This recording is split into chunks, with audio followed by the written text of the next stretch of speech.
Good morning and welcome to the Justice Committee's 23rd meeting of 2019. We have apologies from Margaret Mitchell. I'm pleased to welcome Maurice Corrie to the meeting as the Conservative Party substitute. Agenda item 1 is an evidence session on the Scottish Biometrics Commissioner Bill, and we'll hear from two panels of witnesses this morning. I refer members to paper 1, which is a paper by the clerk, and paper 2, which is a private paper.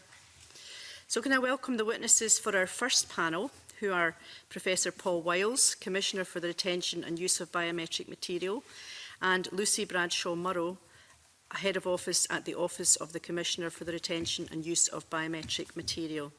And can I thank the witnesses for providing submissions to the committee, which are most helpful. So we'll now move straight to questions from members, and if I may, I'll ask you the opening question, which is, I wonder, Commissioner, could you start by giving the committee an overview of the powers and functions of your role and how it currently applies in Scotland? And what are the main differences between your role and the role proposed for the Scottish Biometrics Commissioner? Thank you, Convener. And first of all, thank you very much for inviting us to talk to the committee. My role is defined under the Protection of Freedoms Act. And the relative remit that I have follows the current extent to which powers are devolved or not devolved across the United Kingdom. So, as far as my role in national security is concerned, that is a UK-wide responsibility because it is a non-currently devolved matter. Therefore, I cover national security matters both in England and Wales and Northern Ireland and Scotland. My basic function there is that, as I'm sure you're aware, where the police have no other legal power for which they would otherwise be able to retain biometrics or take them, they can nevertheless keep biometrics if a chief officer of police makes what is called a national security determination, and the grounds for those are laid out in the legislation. If a chief officer does so, then I have to look at all those national security determinations, and if I think for any reason they have not been properly made, I have the power to order the deletion of the biometric material. As a matter of fact, there have been comparatively very few national security determinations from Scotland. Since the Act came into force, overall there have been 21, I think, Lucy, NSDs from Scotland, which is really quite small compared to the number in England and Wales. So it's not been a power that has been used to any great extent in Scotland, but of course that could change. It depends on what happens, as it were. Outside of national security, that is the police use of biometrics for any other reasons other than national security, then my remit is limited to England and Wales. Because that is a devolved matter, therefore, Police Scotland's use of biometrics for any reason other than national security is a matter for you, the Scottish Parliament, not Westminster. The same is true of Northern Ireland, so my remit in the rest of that only covers England and Wales. The difference between my role and what is proposed in the bill is really quite significant. My role under the Protection of Freedoms Act, first of all, it only covers DNA and fingerprints and shoe impressions. I'm not clear why, because they're not a biometric, but anyway. And the point of that, of course, it does not explicitly cover what I would call second-generation biometrics. And, of course, what the Scottish Government is seeking to do with the bill that you're now discussing is to find a way of providing governance for the police use of those second-generation biometrics. I think the Government of Scotland should be congratulated for that, because as far as I know, you are the first country in the world that is trying to do that. So a lot of other countries are really quite interested in what you are doing at the moment, because they all are aware that they have similar issues. And in particular, that you have come up with a form of legislation that at least the proposers believe will be able to cope with the fact that the technology in this area is moving very rapidly indeed, so it will be flexible enough to cope with that very fast-moving technology. I have no remit over those new biometrics. I have commented on those second-generation biometrics in my annual report simply because I constantly am asked about it and the police are constantly coming to me and discussing it. So although strictly I have no remit, that hasn't stopped people constantly assuming I have, and to some extent, therefore, it has been covered in my annual reports, but at the moment I don't. The other thing, of course, is that your proposed commissioner will have an active role, which I do not have, in determining the way in which that governance operates in the future, because the Scottish Commissioner will have the responsibility for drawing up codes of practice. I have no such proactive role in England and Wales.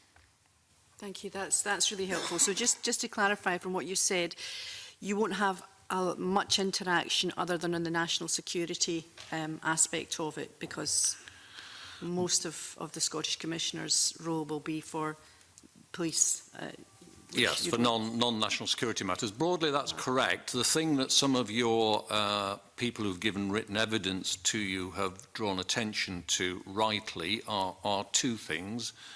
One is that insofar as Police Scotland uploads biometrics to the UK-wide databases, then there are issues about the extent to which the retention of that material follows Scottish or English law. I think the answer to that is if they're Scottish biometric samples or Scottish biometric profiles in the case of DNA, then they ought to follow Scottish legislation. Technically, there's no reason why that shouldn't be done. At the moment, I think there are potential problems simply because the databases on which those biometrics are held at UK level are elderly. They are currently in the process of being replaced, but there has been a delay in that happening. And so for the moment, there may be some problems there, but going forward with the new databases, I can see no reason why Scottish samples shouldn't be held according to Scottish legislation and English samples according to English legislation. What I think that does mean is that if your bill goes through and a commissioner is appointed, then he or she should become a member of the strategy board that oversees the use of those national UK-wide databases, just as I do. So I think that should, going forward, deal with that, although I can imagine one or two issues at the moment. The second thing is, and I can't remember whether anybody drew attention to this, but there are, of course, some law enforcement bodies that operate UK-wide, for example, British Transport Police or the MOD Police, that operate both in England and Scotland. British Transport Police, when they wish to arrest and take biometrics, they use Police Scotland to take those biometrics. But then they ship those biometrics down to London. And that is, I think, an issue, because I think then they are currently being kept according to English and Welsh legislation. And I think that is something that if you do appoint a commissioner, perhaps it's one of the things they need to take up. Because in the same way, if those samples have been taken in Scotland, then in my view, they should be subject to whatever legislation you have put in place. Thank you. Supplementary from John Finney. Thank you very much indeed. That's very interesting, Professor Wills, and I had hoped to come on to discuss this. I think it's a timely moment to do it. British Transport Police is a very good example. One might reasonably imagine if this is legislation that's applied to Scotland, that's what should happen. It should apply within the confines of the territorial boundaries. And you mentioned British Transport Police. What about the National Crime Agency? Do you imagine that similar provisions should apply there? Yes, I mean, you just described it as within the territorial boundaries. I was suggesting it wasn't just within the territorial boundaries, but it was really dependent on where and by whom the samples were taken. And if biometric samples were taken in Scotland, then it seems to me they ought to be subject to Scottish law. And just even if they were taken by an agency that operated both in England and Wales and Scotland? Well, I would concur fully with you. Can I just check then, given that you said you have a specific role relating to national security. Should that also apply to the security services operating in Scotland? Well, first of all, the security service is outside my remit, as they very clearly remind me whenever I try and do that. I think that is not a devolved matter as far as I know, and therefore that is a matter for the UK Parliament to provide that oversight. Now, of course, that is on the basis... Notwithstanding the sample perhaps being obtained within Scotland? Yes, but I do not think that your proposals will put in place legislation to control the retention and use of biometric samples taken by the security service. The bill specifies taken by Police Scotland and the Scottish and other such. But And I don't think I think that isn't within devolved powers as I understand it. But you've already mentioned British Transport Police, and some might, I certainly view that there's a dearth of accountability there. Surely the principle applies. If we're wanting the open, transparent and accountable process, then that should apply to all public bodies. I think this is a political matter for you, sir. I mean, as far as national security determinations are concerned, then there is a transparency, but it's provided by myself and my office.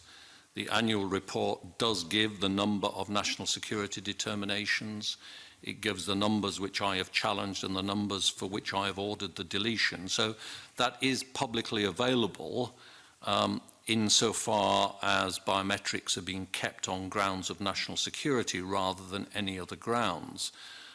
But as far as I know, the security service does not itself take biometrics. The police take the biometrics. In other words, this is covered by the NSD process. Thanks, Professor Wilson. Finally, of the 21 applications, how many did you refuse? Of those 21, I don't think any, from memory. Perhaps it would help if I just explain. When I look at national security determinations, I then have... not because the legislation specifies this, but because of what we've put in place. I have a kind of two-stage process. If for any reason I have concerns about why the NSD was awarded, either that I don't think it meets the legal requirements of necessity and proportionality, then I initially will challenge that. If the answer I get back does not deal with my concerns, then I will order the deletion of the samples. Okay, thank you very much indeed. Thank you. Thank you. Shona. Morning. Yeah, you said earlier on that the Scottish Government should be commended for being the first in the world to propose specific legislation about how new biometrics are used for policing and criminal justice, how that should be governed. I guess my question is, well, a couple of questions. One is, does it surprise you that such legislation hasn't been introduced before? And is there a reason for that? You talked about how quickly things move in this area. Do you think that's one of the reasons? And in the light of what's happening in Scotland, do you think other jurisdictions, particularly England and Wales, will move to introduce similar legislation on the back of this? I think what's interesting is the Protection of Freedoms Act that is the current legislation in England and Wales is relatively recent, 2012, and yet it only covered DNA and fingerprints. And I think the reason for that was because even at that time, people weren't expecting the second generation biometrics to become more usable at the speed which has happened. I mean, essentially, it's three technologies coming together here. It's biometrics together with big data, together with artificial intelligence. And it's using artificial intelligence on large data sets that has driven the utility of the new biometrics, things like face and voice and so on. So the matching capabilities of those technologies has improved exponentially in the last 2-3 years. It's been a very rapid increase. So I think all governments have been faced with this situation where the speed and the extent to which the new biometrics are becoming available and potentially being used has been very rapid compared to the normal processes of legislation. That's one thing. I think the second thing is that the number of new biometrics that are emerging is increasing all the time, and perhaps more to the point, the use cases of those new biometrics are multiplying all the time. I mean, you've probably been noticing in England a significant debate recently about the use of facial imaging, not just by the police, but by the private sector. There's a very rapid process in this, and I think all governments have realized that if they tried to legislate by putting down rules for each biometric and each use case, that simply wasn't going to work, because you were always going to be behind the technological change. And I think, therefore, the difficulty has been finding a way of providing legal governance for the use of these new biometrics, particularly by the police, that is capable of responding to that change. Now, you, of course, had an expert group who looked at that problem and came up with some proposals. And, of course, what that involved is a legal architecture that lays down principles and then appoints a commissioner to produce codes of practice, which means the codes can respond to those rapid technological changes. Now, there may be other ways of doing that, but for the moment I can't think of one. But that does, at least it's an attempt to try and deal with that problem. And I think you are the first country that has done that and tried to do it. And I think it's interesting that the legal architecture that you're using is very similar to that used for data protection legislation, which uses a similar kind of architecture. Okay, thank you. Thank you. James. Okay, just on this issue of you know, how quickly technology is moving and the ability of any legislation to keep up with that. You've said that the main sort of tool that's going to be open to the new commissioner is the codes of practice. What do you think, bearing in mind that the main challenge is this continual change in technology, what do you think the main points of a robust code of practice should be? Well, first of all, of course, you are proposing in the legislation the principles upon which codes of practice should be drawn up. So you've included human rights, you've included data protection legislation, and you've included principles from your current legislative framework for DNA and fingerprints. So the Commissioner has to operate within those broad principles. I mean, they're not free simply to do what they want. You provided those principles. Furthermore, you've provided that the Commissioner, having drawn up a code, should report that fact to you, the Scottish Parliament. So you continue to have oversight of that process. So that's the kind of general framework as I understand it. I think in terms of what are the issues, I think there are a number of steps. First of all, there's the question of whether a particular use of biometrics is in the public interest. I mean, I can think of police use of biometrics that I think probably we would regard in the public interest. I think there is questioning, as you know, in the moment in England about whether the use of facial recognition for public surveillance is in fact in the public interest. And that's a slightly different question from the question that the court in South Wales recently decided, which is, was there a lawful basis for it? If it's in the public interest, inevitably it will involve intrusion into individual privacy and liberty. So there's the question of what is the balance, the proportionality between the public benefit that's being claimed and that intrusion and limitation of individuals' liberty, and how is that going to be balanced? So that seems to me a first question that needs to be addressed. Does the public case outweigh, in some sense, the invasion of privacy and the reduction of liberty?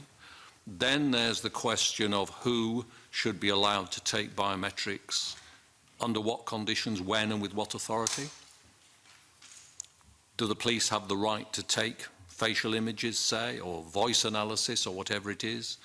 When are they allowed to take it? At the point of arrest or at some other point? Are they entitled to take those biometrics by force if necessary? or is it only with consent? I mean, there are those kinds of issues. Then there are issues about the retention of the biometric data and in what form the biometric data can be retained. I mean, as you know, when it comes to DNA, there was a concern in the early days of DNA that the police should be allowed to keep DNA profiles but not DNA samples, because samples allowed you to learn an awful lot more about the individual than was necessary for policing purposes. So it's those kind of questions I think that the Code of Practice is going to have to address and propose answers to. Okay, thank you. Thank you. Fulton. Thanks, Convener. Good morning, panel. I know you've talked a wee bit about the bill creating a requirement for law enforcement bodies to be compliant with the code, but doesn't give the Scottish Commissioner any enforcement powers. Are you able, using your experience, able to provide any examples where monitoring and public reporting itself has ensured compliance? Okay. I think what's interesting is at the moment your bill is limited to the police use of biometrics. The reason I'm drawing attention to that is that a common way where commissioners or regulators are given enforcement powers is to give them the powers to levy fines. The Information Commissioner, for example, has such a power. I think there's a real problem if you try and achieve compliance in the case of public bodies by the use of fines. Simply because if you fine a public body, the people who suffer the consequences of that are those who receive the services of the public body. So there's a kind of problem on who suffers from the sanction that you're applying to try and achieve compliance. My own experience of policing in England and Wales is the one thing that the police, to some extent like all public bodies, but particularly policing, I think, are very concerned about, is that they should continue to carry public trust in what they do. Because they know very well that if you try and police without public trust, it is an awful lot more difficult than if you do it with public trust. Basically, you lose the public believing that what you are doing is legitimate. And so the police are always very sensitive to making sure that they carry the public with them. That means that whenever we visit police forces in England and Wales, and last year we visited just over half of them, and we'll visit the rest of them this year, the police have always been, first of all, extremely open with us. We've always had quite open discussions with them. And they've always been very amenable to whatever suggestions we might make about their compliance. And I think the basic reason for that is they want to make sure that they continue to hold up public trust. I've always said to forces when we visit them that generally in my annual reports, I do not name individual forces unless it's where we are publishing data about numbers of samples held and that kind of thing, which is broken down by force. On the other hand, I've also said to forces that if I ever get into a situation where I think a force is either deliberately misleading me or is knowingly non-compliant with the legislation, then I will publish that. I've also said to them there'll be several stages before I publish it, like it will write to their chief constable and I'll write to the Home Secretary.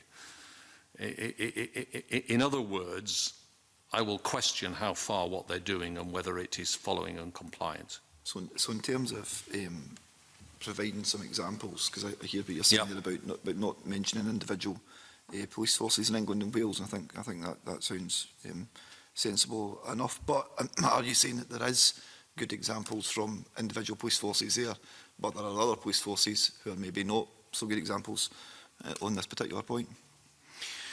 For the first time recently, I visited a police force in England and Wales, and I asked them specifically if they were making any use of facial image matching, and they said no.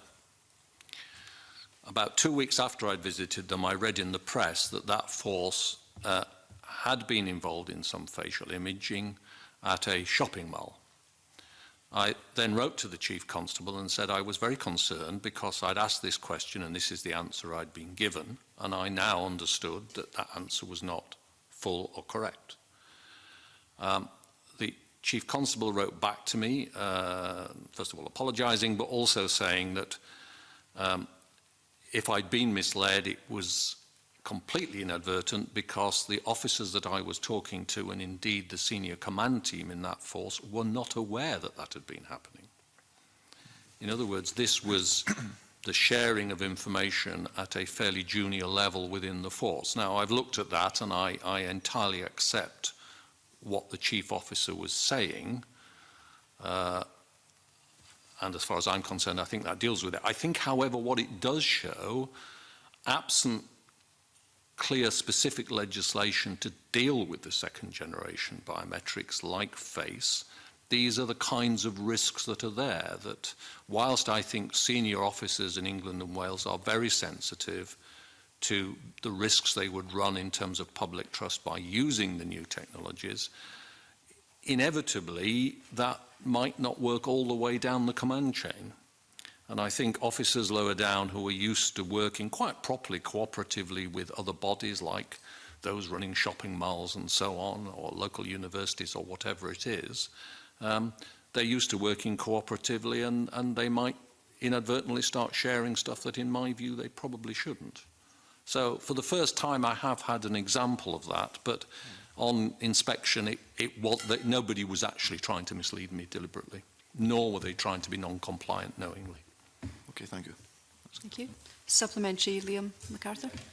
Thanks very much. Just listening to that exchange with Fulton McGregor, it occurs to me that obviously in England and Wales you have a plethora of different forces, therefore where the information is coming in from and the sanctions that you've described are probably going to be applied in a very different way than a situation in Scotland where you've a single national force, and therefore any data that's coming forward will inevitably be from Police Scotland. Are there any observations that you would make about the way in which this legislation will apply and the sanctions will be applied in that sort of context?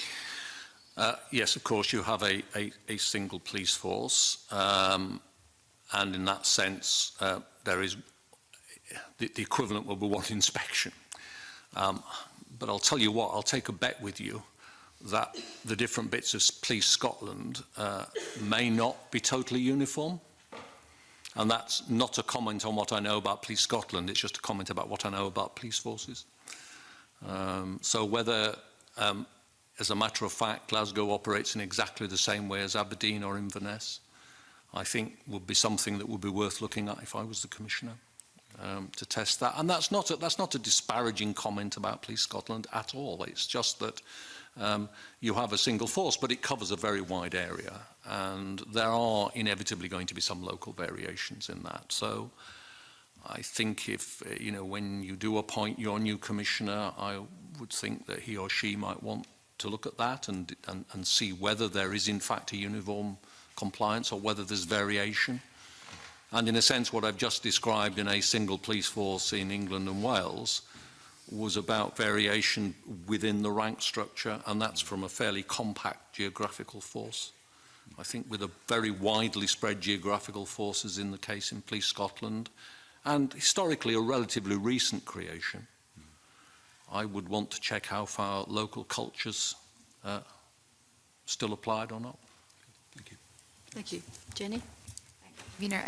Professor Wells, you spoke at the start about the new Scottish Commissioner having a proactive role, but the bill as it currently stands envisages the role as being part-time, and I wonder what your view is on that suggestion. Do you think the role could be completed part-time? Is that a reasonable ask?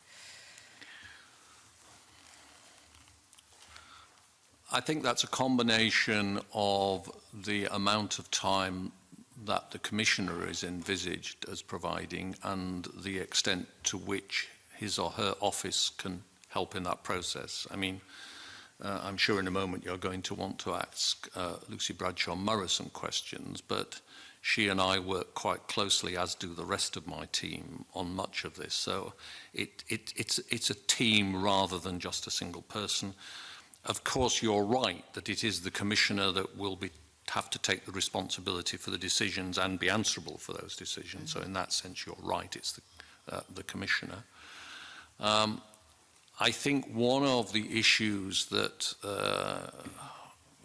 if the bill becomes law in Scotland and you appoint a Commissioner, that Commissioner is particularly initially going to be involved in is significant amount of consultation about those initial codes of practice. I think that will probably get a bit easier once there is an established routine of codes, but I can imagine the initial codes will be really quite a lot of work, and partly because the legislation requires consultation with certain people, but I'm sure that whoever you appoint will want to consult with all sorts of other stakeholders as well. So there'll be quite an initial process of consultation, and there'll be quite an initial process of turning the principles that are in the legislation and trying to give those practical import in the way in which they feed into code. So I can imagine that's quite a lot of work. I think what that means, and you've sort of allowed for this, is that probably in the very early period, probably the first year, the Commissioner is going to be focusing almost exclusively on that task. And other aspects of the role are probably going to have to wait until the first codes have been required. Yeah, okay. So I think you've kind of allowed for that because you're not expecting the first report quickly. You're assuming that it will take time to get to that point. I think that's quite sensible. I think the other thing, of course, is it depends what previous experience the person you appoint has. So to some extent it says something probably about the kind of person you might wish to appoint as Commissioner, particularly initially. Thank you. Could I perhaps ask Lucy Bradshaw-Murrow your view on the part-time role and whether you think that is too heavy a workload? Certainly in the England and Wales and for National Security UK case, the Commissioner's role will be is the same, so 0.6 of full-time.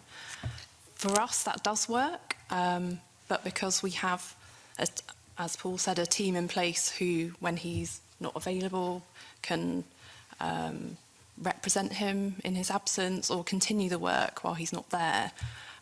So for my own role, I would, for example, if we had, to give a very simple example, a strategy board meeting on a day when the Commissioner wasn't working, I would be there representing the Commissioner's views on his behalf. The rest of the team sort of continue the Commissioner's work in his absence, essentially.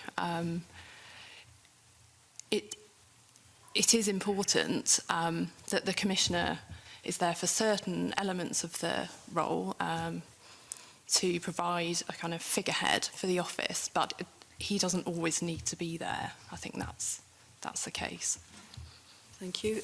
Supplementary from Liam MacArthur. Thanks very much. Convener, probably perverse in the context of what we've just been discussing about the part-time nature of the role to bring up the issue, but other witnesses that we hear for in the second session, Dr. Hannah Graham, for example, was pointing to the wider use of biometrics. I think in other countries, even within the criminal justice system more broadly, you're seeing this coming into areas of electronic monitoring, probation, parole, prisons, etc.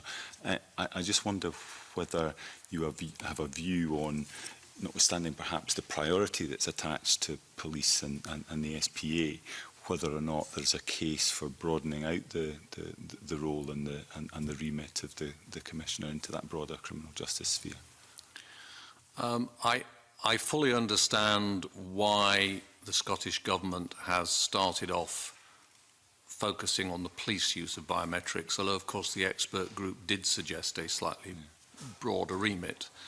And I think the case for that is simply the particular powers that police forces hold, and the fact that they have a right to interfere in individuals in a way that no other organisation in law has. So I can understand why the proposal is to start with the police. I think there are issues about the criminal justice system in particular, because, of course, the police are part of that overall system.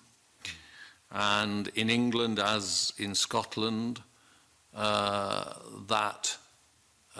are links between the way the police are using biometrics and then the way in which the courts are using biometrics and the prisons are using biometrics, because the same people are going through. So the link between the use of biometrics by the police to authenticate identity, then the potential use of that by the courts to check whether the person before them is the same person that the police arrested, and then the use by the prisons to check the person they've received is the same one the court sentenced and the same one the police arrested. I mean, that's a process of it's an individual going through a process. So I can see that the case for extending beyond the police to the criminal justice system, I can understand that, and I can understand why that is a particular case of that. I think on the broader question, as I said earlier on, there is a quite live public debate in England and Wales at the moment, because it is becoming clear that these technologies are being used by the private sector. And unlike the police use of the technologies, that is not always transparent or publicly admitted to. Indeed, we've had some real evasions about how that is being used. So I can see the question of whether the use of biometrics outside of the police or the criminal justice system should be looked at. I think that politically that case, I can see it developing at the moment in England, and I'm sure that will happen. Now, one has to remember, of course, that the data protection legislation does cover already all of that. It covers not only the public sector but the private sector. And so the Information Commissioner is certainly looking, for example, at the use of facial matching technology by the private sector in that mass public space around King's Cross and St Pancras Station, which has been in the news quite recently. So this isn't without some regulation. I think the question going forward is going to be, and it's a question for later for the Government of Scotland and you as the Parliament of Scotland, whether you wish to see specific governance through law of the use of those technologies by the private sector or by the rest of the public sector, for that matter. Thank you. Maurice Corrie. Thank you, Irina. Professor and Lucy Bradshaw-Morrow, the bill has currently introduced provides a list of those who should be consulted before a draft code is submitted to Scottish ministers. Do you have a view, either of you, on the proposed list of consultees for a draft code of practice, and are there any stakeholders who should be included in the face of the bill?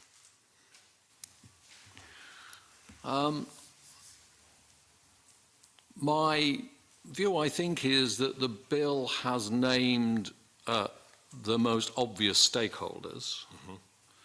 At the same time, I don't see anything in the bill that limits the Commissioner to only consulting those stakeholders.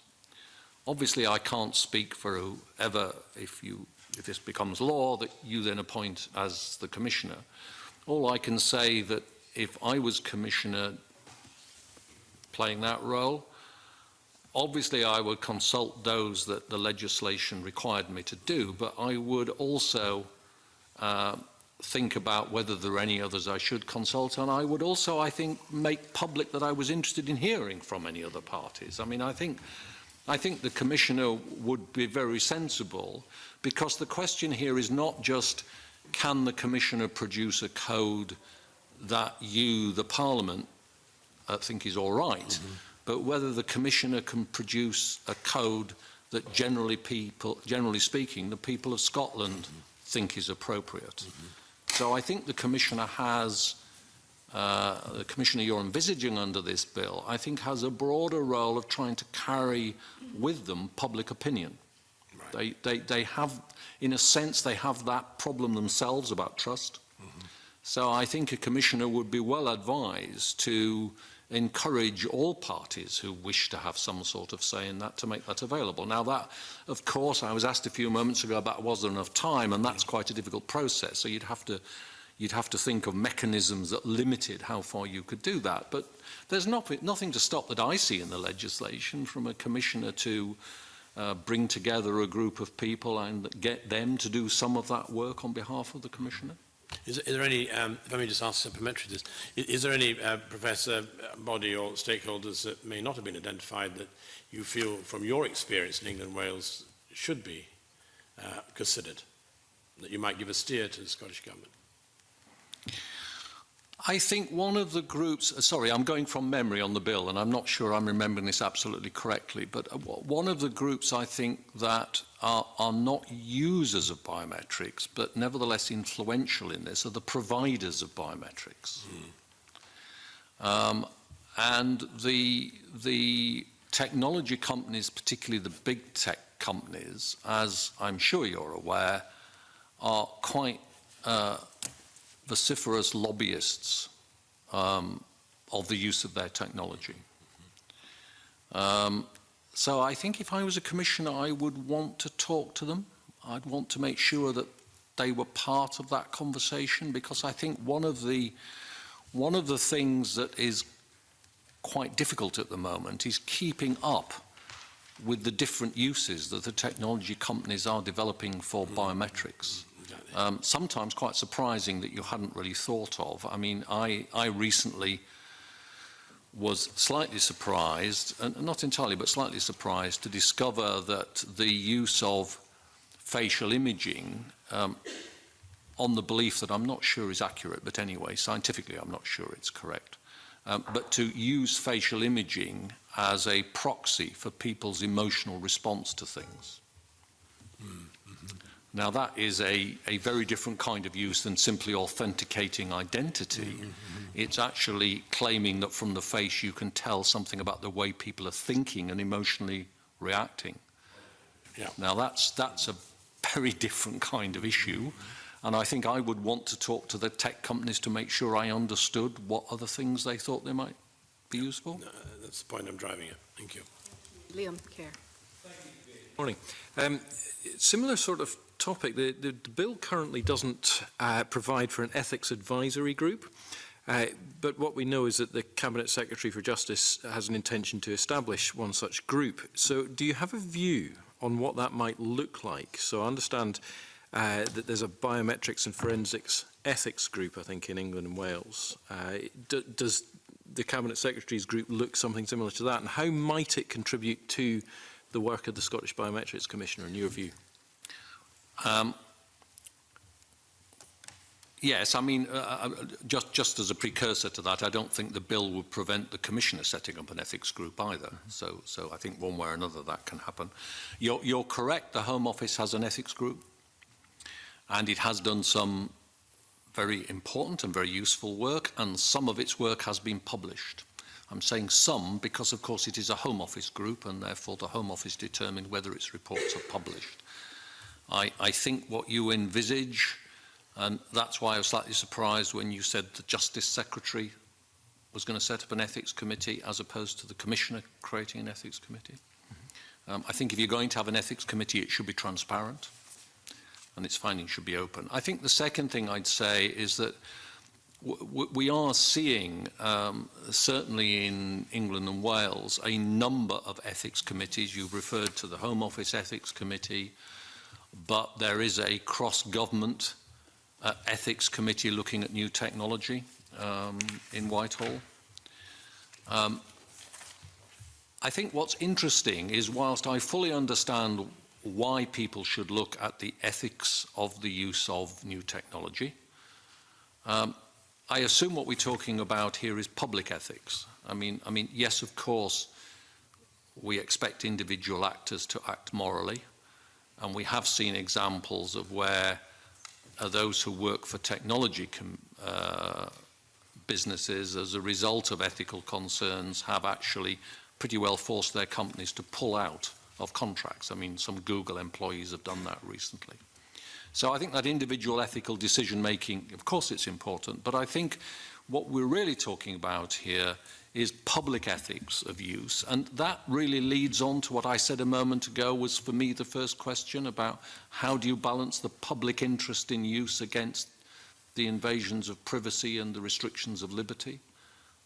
Those things seem to me to go together. But those are the kinds of issues that ethics groups can advise on. So given that, going back to the line of question that Maurice Corrie was pursuing, would there be value then in somebody setting up such a group prior to and in order to advise on the code of practices that Maurice Corrie was asking about? Well, that is, I mean, it depends. I mean, you said that the Justice Secretary is thinking of setting up a group. Well, if the Justice Secretary is going to do that, that's nothing, not for me to comment on. I mean, the Justice Secretary no doubt will do so. And I can kind of understand why they might want to do that. As I say, there is a cross-Whitehall group in Whitehall that looks at the ethics and advises ministers and government on the ethics of all new technology, not just biometrics. So I can see that playing that kind of role and being extremely useful, and I'm sure if there is such a group, that the Commissioner, in drawing up codes of practice, will be very interested in the kinds of issues that that ethics group is raising. But all I would say is that if the Justice Secretary doesn't set up an ethics group, then a Commissioner, I think, remains free to do so. Thank you. John Finney. Thank you very much, Convener.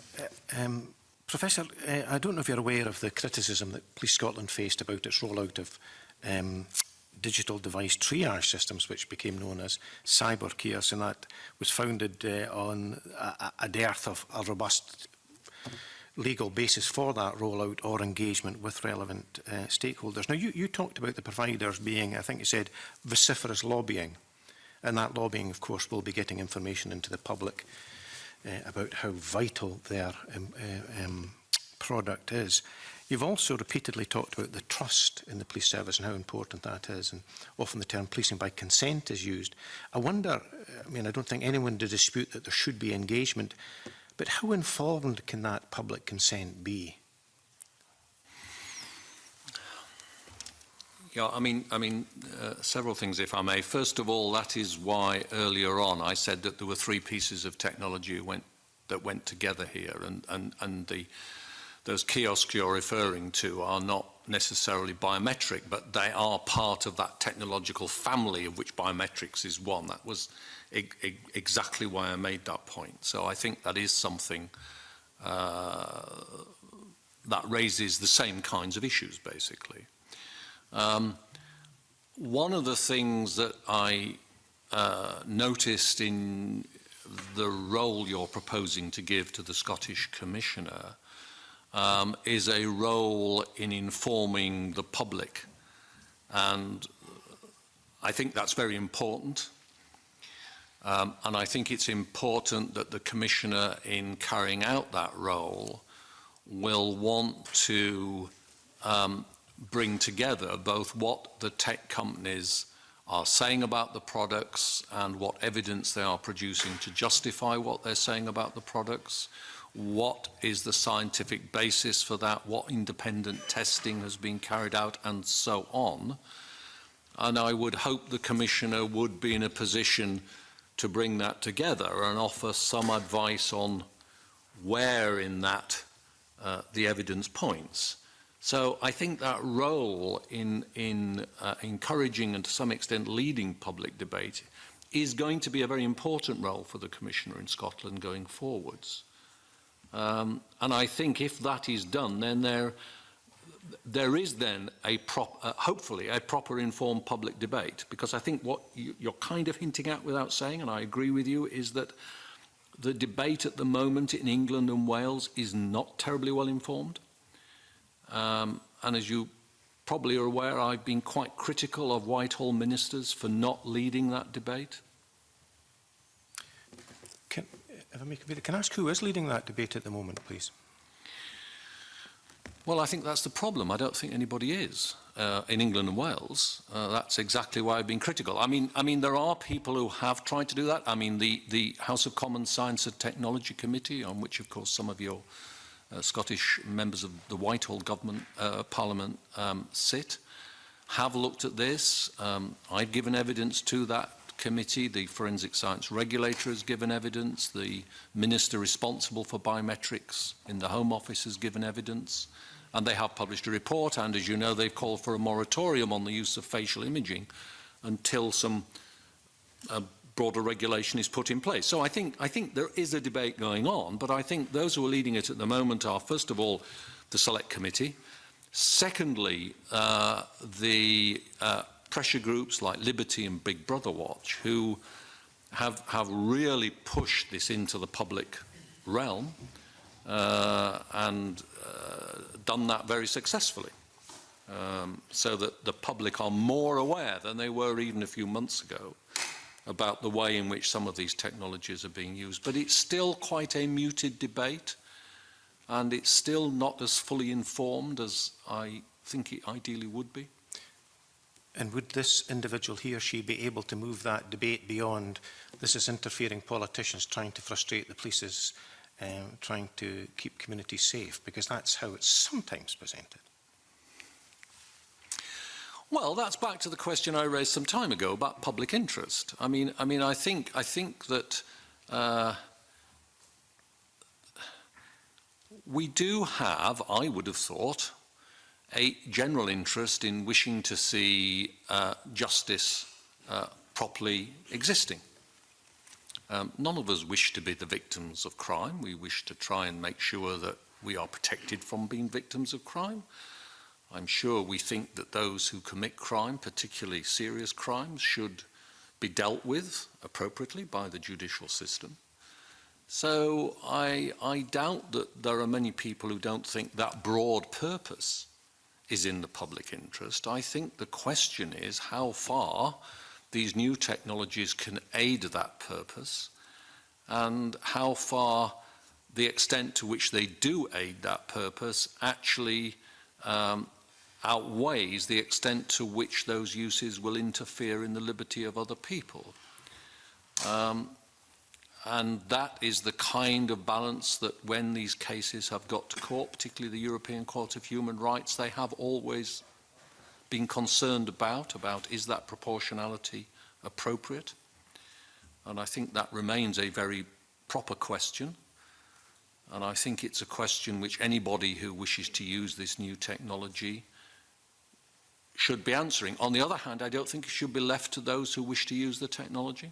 This is a matter of public interest, and therefore a public matter, and therefore for a body like Parliament, or Parliament through a commissioner in the way you're proposing it. I mean, I find it very interesting that the Metropolitan Commissioner of Police, on the one hand, has said very clearly that she thinks new technology will improve policing and she wishes to see it deployed in policing.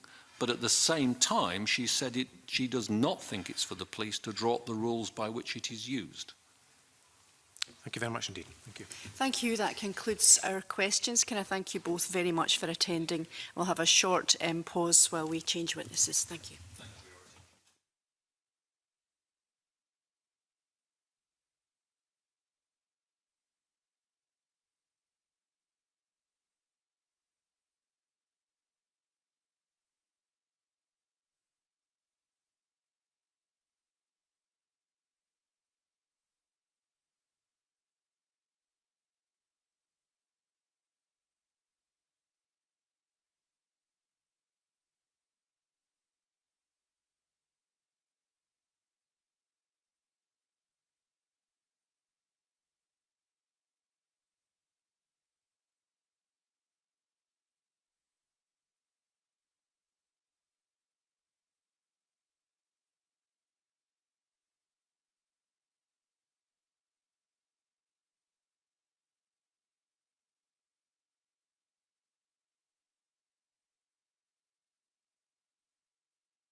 I welcome the witnesses for our second panel.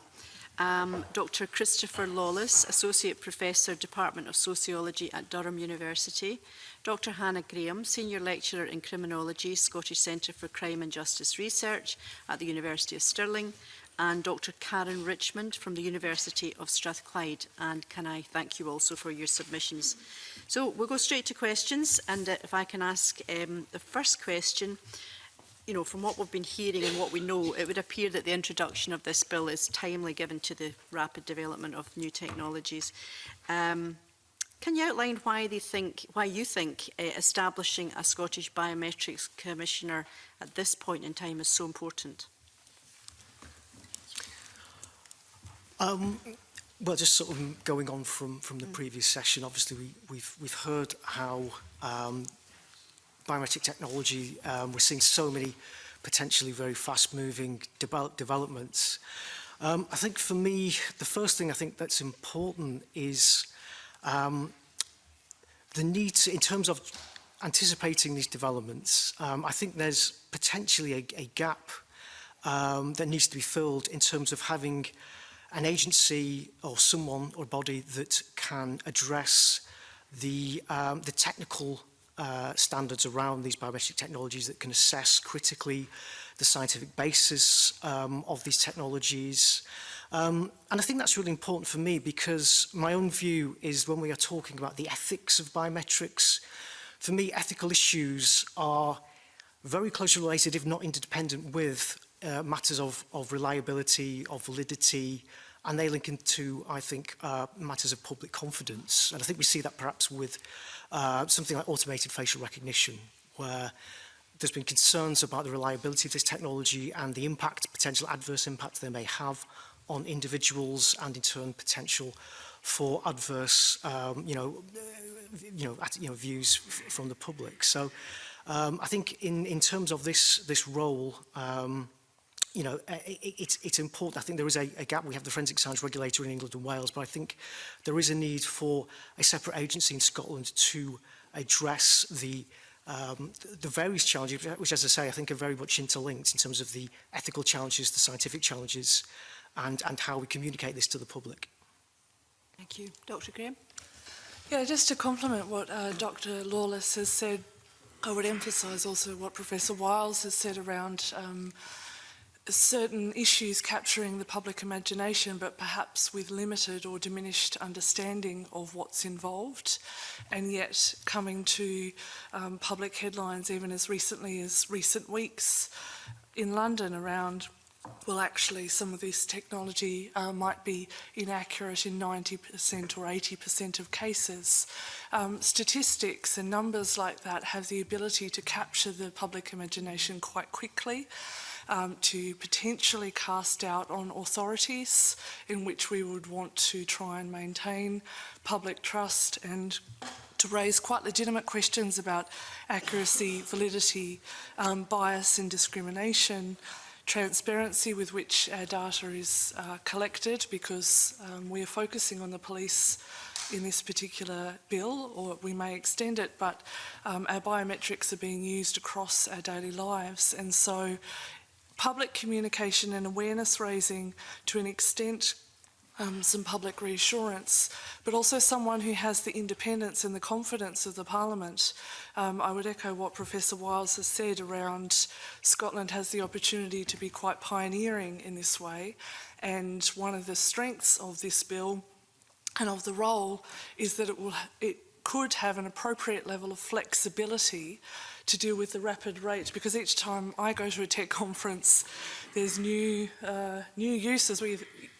Your head has to try and keep up with how many human rights implications there might be. So I'd say with the pace of change, an independent oversight role would be really appropriate for the public. Thank you. Dr. Richmond. Again, to echo what Dr. Lawless and Dr. Graham have said, and also to a certain extent what Professor Wiles alluded to, I think what we're seeing now is a step change in the emergence of new investigatory and broadly forensic techniques. These really are quite different to the kinds of techniques that we're used to, whether it may be fingerprints or DNA, which emerged from certain forensic trade crafts or from the scientific sector. We're seeing now investigatory techniques that are emerging driven by big data, and they're proliferating, and they're spreading into areas which go beyond what, for instance, the police, the investigative authorities, the forensic science regulator would be used to dealing with. So I think now the time is right to try to catch up with that development, and to try to even get ahead of the curve to some degree by creating a position that's flexible, that's reflexive, and that can react to these interdisciplinary challenges. Thank you. Shona. Good morning. The bill, as introduced, as you've been hearing, provides that the Commissioner's general function will only apply to Police Scotland and the Scottish Police Authority. Do you have a view on whether other criminal justice organisations or other bodies who use biometric data and collect it should be included? And if so, who do you think should be included? I would suggest that that was almost the entirety of what my submission focused on. So I'm deliberately choosing language here around consider and discuss, because there might be an element of considering future-proofing of the bill. I'm not strongly advocating that certain justice authorities must be included within its remit now, but it would be worth considering whether Police Scotland or whether the Scottish Prison Service, or whether electronic monitoring providers or providers of local authorities that are providers of public space, CCTV combined with facial recognition technologies, should be encompassed within the remit of the Commissioner and the Code of Practice now or in the future. Something that I would draw attention to there is that in both the instances of the Scottish Prison Service as well as the uses of electronic monitoring, these involve both public and private companies, as they are currently arranged, and that might be in future.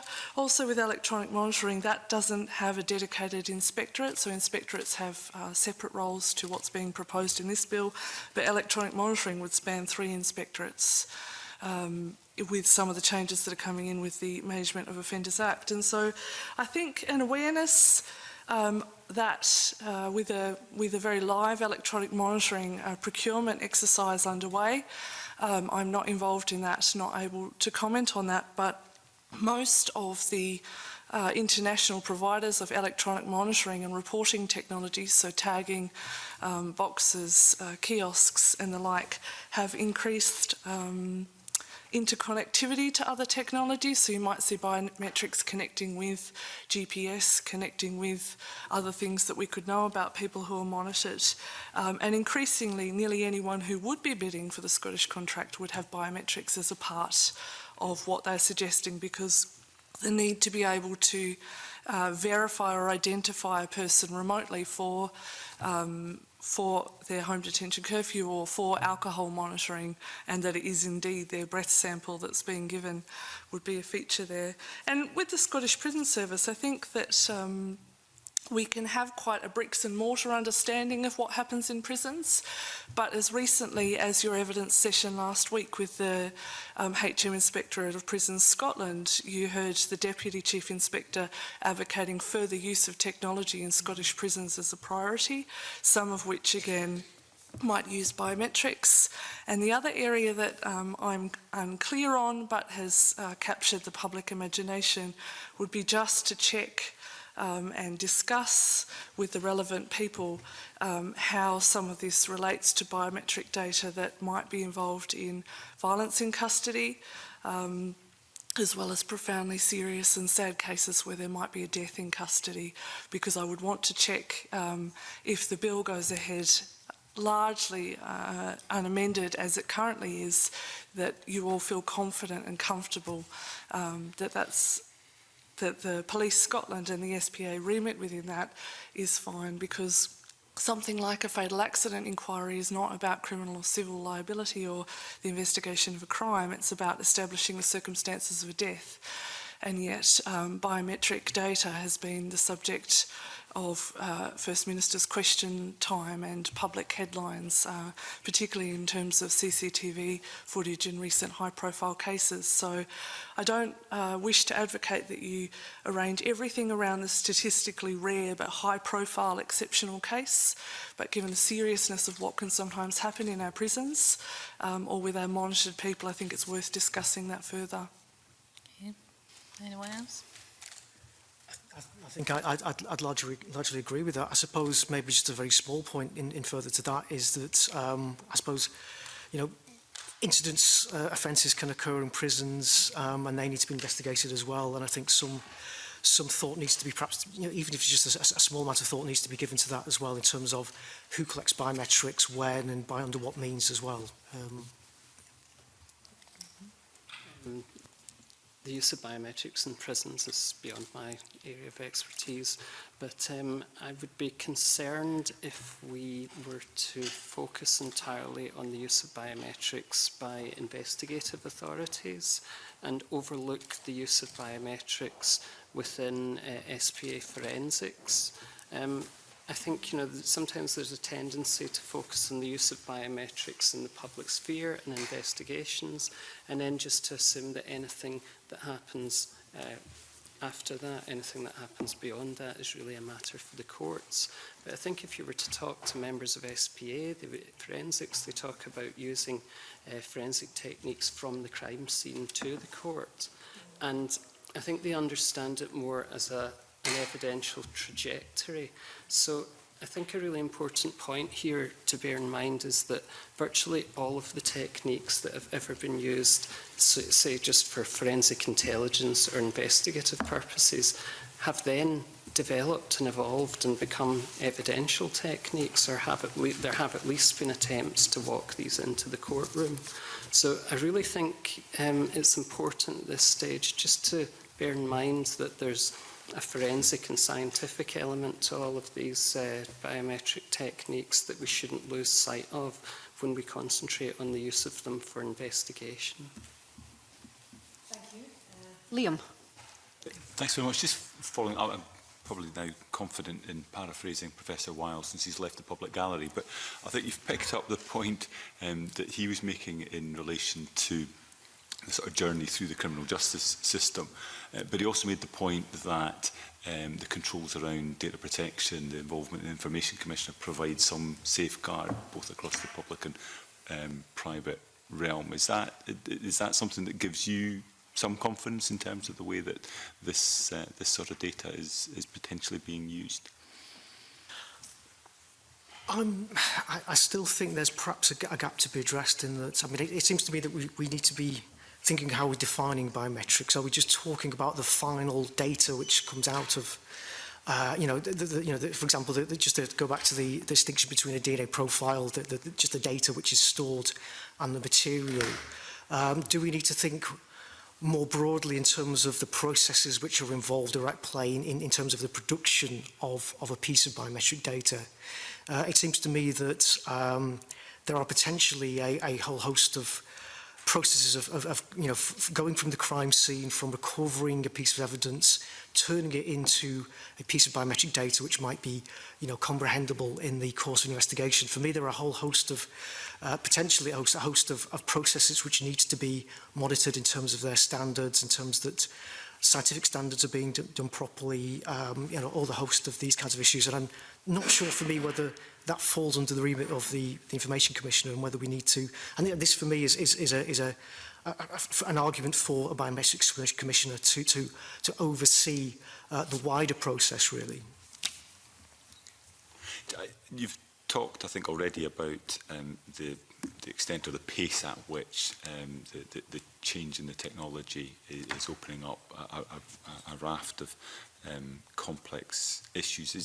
Is it your view that the way in which the legislation is framed at the moment allows sufficient flexibility and responsiveness to enable that framework to keep pace with that change, or is there anything that you feel it would be important to look to amend within the legislation to provide a greater degree of reassurance that it will either be future-proofed or will have the ability to respond or anticipate changes in the way technology is developing and is used. I don't have major concerns in that area. I think to an extent the way, I don't wholly specialise in this area, but the way that the bill as it is framed, there was a sense in which there wasn't significant surprises or unexpected things, despite the need for more discussions. I would emphasise what sounds like a distinction of what's happening in Scotland relative to what happens in England and Wales is the proactive nature of the Commissioner, and that would be an element of flexibility that I would wish to celebrate and see cemented or recognised in this, because the committee will be well aware of the inherent difficulties and sensitivities of trying to make law and policy when it's surrounding a controversy with more heat than light. And so the ability for that Commissioner to be flexible, but their role may grow, and their flexibility and need to potentially reevaluate that with more users of technology and more cases coming over their desk. I can only see biometric technologies growing and the other forms of data practices growing in the future.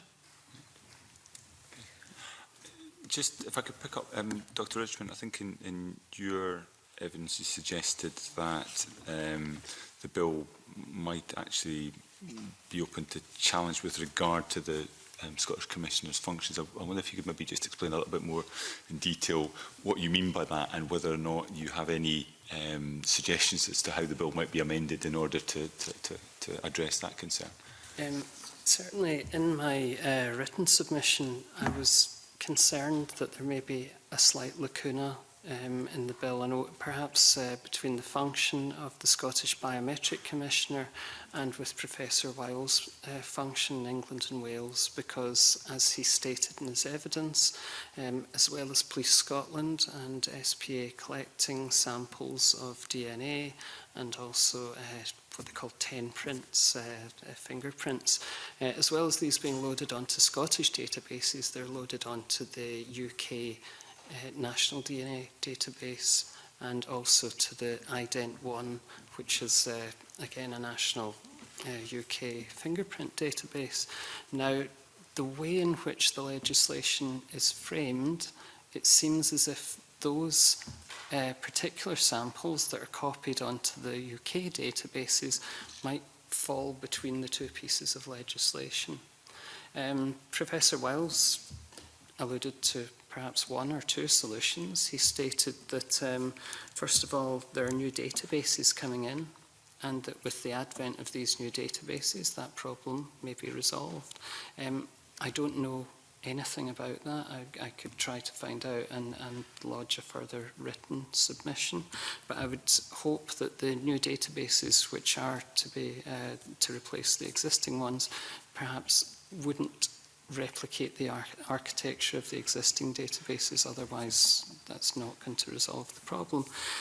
The other solution which he suggested was that the Scottish Biometric Commissioner sit on the strategy board, and I think that's certainly a good way forward, and it seems to exemplify that flexible and communicative role which is envisaged for the Scottish Biometric Commissioner. I would hope that that would also perhaps be concretised with some sort of form of protocol, so that if a member of the public were concerned that their fingerprints or DNA were being retained, that there was some fairly robust mechanism for these, perhaps if they were not lawfully retained, to be removed from both databases. Helpful. Thank you. Thank you. James. Okay, thank you, Convener. One of the sort of main tasks as a result of the bill would be that the Scottish Biometrics Commissioner would need to draw up a code of practice for the use of data by the police and the SPA. What do you think are the main factors of a code of practice to ensure that it's robust enough? Well, I mean, I think just sort of following on from what Professor Wiles said, I mean, I think obviously, driven by clear principles is important. I think for me, I've been thinking quite a lot about the process really of drawing together such a code of practice. And I suppose what I would emphasise, and I think it's been discussed before, but I think it's worth just revisiting, is the consultation process. I think obviously the bill outlines obvious consultees, but also gives the Commissioner quite a lot of scope to consult with other stakeholders. And I think really it's important really, I think, for the Commissioner to consult with as wide a variety of stakeholders as possible. I would also emphasise that I think there is a need to have this conversation with suppliers, with industry, to have them on board. But I think it's also important to consult with other groups, civil society groups. I mean, we've heard already about the role of organisations like Big Brother Watch in England and Wales, and I think they need to be included very much so as well, and possibly also the public as well. I mean, the code of practice, I think, needs to be something which is clearly communicable and clear to the public. And I think also having a suitably varied and diverse array of people consulted, I think that might help to protect the code against any accusations of vested interests or any of those kinds of criticisms. I suppose one just final thought is the bill seems to talk about the need to consult. I mean, I think maybe some real reflection needs to be given as to what consultation actually means in this case. Is it the case that the Commissioner would draft a code and then send it out to stakeholders, or are those stakeholders to be very much included in the process from the outset? So I think that's maybe something to think about as well. Okay. Anyone else? I would agree with what Dr. Lawless has just been said, and also I think I underscored in my written submission around diversity, equalities and protected characteristics, because from the research, the independent academic research and scientific research that's happening around some of these technologies, we have an awareness of issues of data justice, algorithmic bias, and a disproportionate impact on particular groups, some of whom are minority groups, but for example, women are not necessarily a minority group. That's a fair proportion of the population. And so it depends on the data and the technology and practice involved. But I would echo the wide consultation and listening. So one of the suggestions I made was the Mental Welfare Commission for Scotland, because the Commissioner has to have a due regard for children and for vulnerable people, but also originally coming from Australia and an Australian jurisdiction, I wish to celebrate that the Scottish Human Rights Commission is one of the named groups in there, but we would also have quite a lot around an anti-discrimination commissioner if there's a potential for people of colour and ethnic minorities or young people and other protected characteristics in issues of equality and diversity, because perhaps quite rightly those would be the things that the public would be interested in, and we've seen some practices that were disproportionately experienced. And also, if you extended it to include other criminal justice agencies within the remit of the Commissioner and the Code of Practice, you would need their inspectorates, I would assume, to be added to that list of those to be consulted as well. So HM Inspectorate of Prisons, the Care Inspectorate, if it involved local authorities and community justice. I would only add to that as well as the Code of Practice being robust, I think we should build into it, or rather it might be recommended that you build into it some degree of flexibility, such as the nature of many of these challenges that are now arriving at an increased pace. I think a degree of flexibility would allow the Biometrics Commissioner to respond in a very agile way to these challenges as they arise. Thank you. Dr. Graham touched on this, but one of the concerns about the fast pace of technology on biometrics is that potentially people's human rights have been compromised. How do you think the Code of Practice can protect people's human rights? That's a good question. Some of the answers to that might be relevant to the extent to which the code can be enforced or what the Commissioner's powers are, because Scotland, even in terms of our national identity, prides itself on being progressive and rights-respecting nation. So I would hope that everyone would speak of human rights, but perhaps unless we have a pragmatic conversation about enforcement or processes of communication to actually expect bodies, be they public, private or otherwise, to comply with the Code of Practice. Yeah, I'm not a human rights lawyer, and I know that the Scottish Human Rights Commission have some excellent and vibrant views, and I would also wish to commend the quite amazing report of the Independent Advisory Group on biometric data, which had human rights running all throughout it. But you can't easily answer that question without perhaps talking about power or authority to enforce. Just on that, we can come to the other witnesses in a minute, but just on that specific point about enforcement, do you think it's a concern that the legislation as drafted doesn't give the Commissioner the power of enforcement with relation to the Code of Practice? I think there's probably subjective views on this, or different views on this. I think if my understanding is correct, the ability to require people to provide information is good. I would support that. As you heard from Professor Wiles earlier, it sounds like there is quite a diplomatic ramping up.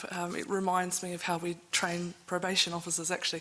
A ramping up of communication that if you don't do this, I might release the name of your police force or your agency. I imagine that would have a way of clarifying decision making, but unfortunately, there might be the odd or rare occasion where there is a worst case scenario or quite a serious case where enforcement might be needed, and I would hope that this committee and the Parliament are either satisfied with the bill as it is or proceed to amend it to enact some of those enforcement powers. My personal position would be to tend towards having the enforcement powers, but with the recognition that they may not be repeatedly, regularly used. I just wonder, just to add to that briefly, if there's a potential question of a resourcing here, because I think if we're talking about human rights, I think we're going back to some of the questions we heard before about questions who should be allowed to take biometrics under what circumstances. And for me, I'm now thinking that we need to think carefully about how these practices might be occurring at the front line, really. And again, going back to the earlier session, do we need to be thinking about potential local differences in terms of practice, or to ensure that good practices ensured across Scotland, and that gets me thinking about, would the Commissioner have time perhaps to visit various parts of the policing service to compare and contrast and to establish and to check that the code is being followed, if that includes these kinds of questions across the board, really. And again, it comes down, I think, possibly or potentially to a matter of time as well, really, I think. Okay. Dr. Richmond? Yeah, just to return to the issue of statutory power of enforcement, I think possibly the way in which the bill is drafted, without that statutory power of enforcement, I think that sits quite well with the way the regulator's role has been envisaged in this instance. I've done some research on the forensic science regulator, and that's perhaps a slightly different function, and there's been a lot of impetus from that office to try to get the statutory power of enforcement, and I think that fits well with the FSR's role, in as much as that role is really to police the boundaries of science, so to speak, and to ensure that everyone meets a certain base standard of quality in a very stable set of scientific techniques. What's envisaged here is perhaps something slightly more evolved and slightly different, which involves maybe much more flexible communication and engagement with a number of stakeholders. So perhaps that's the way to move forward rather than having this statutory enforcement role. Thank you. Thank you. Liam Kerr. Convener, good morning. I'd just briefly like to return to something that came up earlier. Dr. Lawless, you brought up resourcing specifically there, and Jenny Gilruth asked in the earlier session quite rightly about the Commissioner's role being a part-time one. And I think what I heard from Professor Wiles was that because there would be a team this would fundamentally be okay. But in your evidence, Dr. Lawless, you disagree with that, I think. You have a concern that part-time might not be sufficient. And so I'd invite you to elaborate on that. And perhaps, Dr. Graham, afterwards you could give your thoughts, because, of course, you've talked in your evidence, I think, about other agencies coming in. Or this would be extended to the prison service, for example, and presumably that would load responsibility onto what is currently a part-time role. Well, I mean, I've kind of reflected a bit more upon this, and I've heard what was said this morning. I suppose maybe some of my concerns would be met provided there is a sufficiently, the Commissioner is supported by a sufficient team, perhaps of full-time roles that would assist the Commissioner. I think also, and again, I think there's an important need perhaps for some sort of, maybe a kind of multi-tier system, which has been suggested in the written submissions about having perhaps an advisory group to assist the Commissioner. So I think potentially, the part-time issue could be resolved if the Commissioner has sufficient support, but I don't think we should perhaps underestimate the potential scale of the challenge that we might see. Again, just going back to the increasing variety of technology that might be available and that might need to be considered, the amount of work that might need to be done in terms of not just anticipating new technology, but also trying to think about how that technology might be regulated in terms of developing standards, technical standards. As I say, I think they are very much interlinked with matters of ethics and public confidence, really. So I'm open to arguments either way, I guess, on reflection, but I think what I would say is I wouldn't underestimate the potential scale of the task that might be facing the Commissioner. And I would urge that, regardless of whether it's part-time or full-time, that the Commissioner is given sufficient support, really. Forgive me, before you come in, Dr. Graham, if I may, I think, Dr. Lawless, you raise in your evidence that you have a concern about the resourcing that's being put in terms of the financial. It might be, it may not be, but about the financial memorandum just not sufficiently taking into account the sufficient support that you've been concerned about. Would you like to elaborate on that point? I've kind of looked at that in a bit more detail. I think some of my concerns are, having looked at it again, are I can sort of see the arguments now, but I still think there is a concern around in terms of, I think it was said, wasn't it, in the financial memorandum that the cost of implementing the code would be minimal. Is that the? I think in terms of the costs, if we assume that we are just dealing with the police, I can see that how the cost might be minimal. My concern would be whether, and to what extent, the police might be relying on third-party supplies for biometrics, whether we'd need to go and have some provision to assess these kinds of technologies if they're being, again, brought in by commercial firms, if we need to allow for that in terms of thinking about how these are being used, whether we need to have some provision to sort of chase through to these third-party suppliers and check matters of technical standards and those kinds of things. That's if we were to perhaps allow for that in the bill and in the Commissioner's remit, really. Right, thank you. Dr. Graham. I guess I would also just acknowledge what's been said and emphasise the level of interdisciplinarity that will be needed in this role. There's, with respect and humility, there's not an extraordinary number of people in Scotland who could do the role and would need that interdisciplinary team around them because even amongst ourselves we've got different qualifications and similar but also quite different experience and can, from my perspective, only speak as a criminologist to one quite narrow part. And so thinking about what might be expected of the Commissioner now and in the future, the potential growth of that role and the need to be across technology, policing, criminology, criminal justice, data science, information, law, human rights. These are things that we have to spend many of our waking hours just reading up on to understand. And so for that person to have a team around them, and the other things I would acknowledge and echo the Independent Advisory Group report is around the Ethics Advisory Group, whether that is established by the Cabinet Secretary for Justice or by the Commissioner. That could be done in different ways. Those things may or may not operate for free. And also I note that the budget for research will not buy much research if the Commissioner wishes to commission research. And in this area there is no disrespect to the contributions of my colleagues, but there is not a lot for us to go on.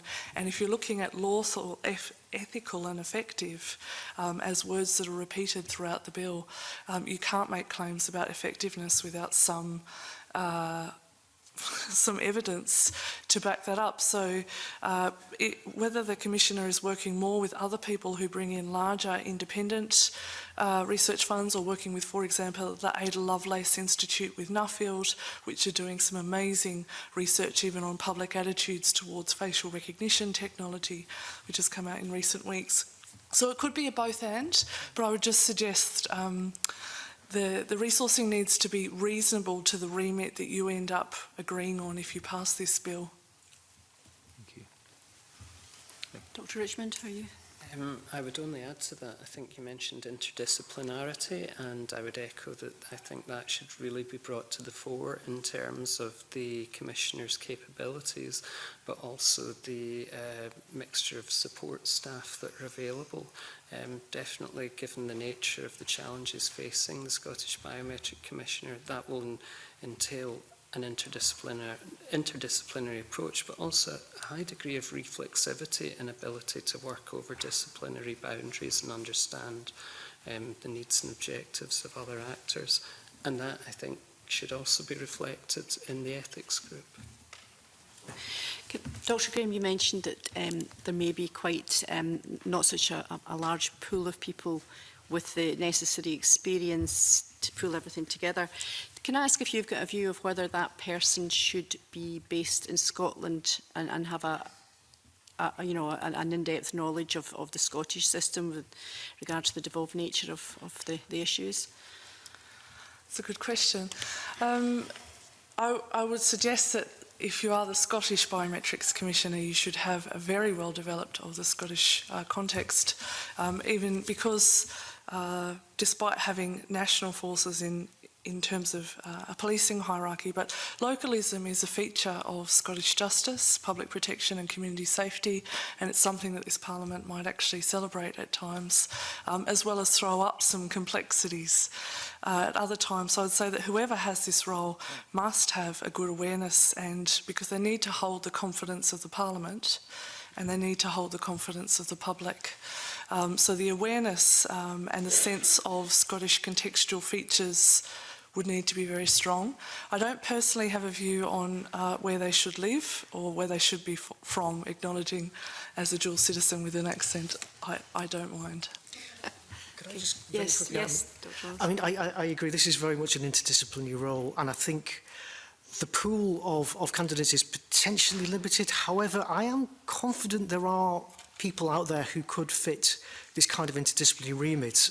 In my experience of talking about forensic and biometric issues with various stakeholders, I think there is, I get the sense there is a recognition amongst many stakeholders of the need, if one has a scientific background, for example, one needs to be conversant in law and in matters of ethics and in social impact, and likewise for someone who's coming this from, say, a legal background or a social scientific one. I think a lot of us recognise there's a need to be, conversant in these other areas. So I'm quietly confident, cautiously confident there are people who could fit this interdisciplinary remit. And I was thinking, even in the short time that we've had the roles of the English and Wales Biometrics Commissioner and the Forensic Science Regulator, I mean, looking at their own professional backgrounds, they seem quite varied as well, actually.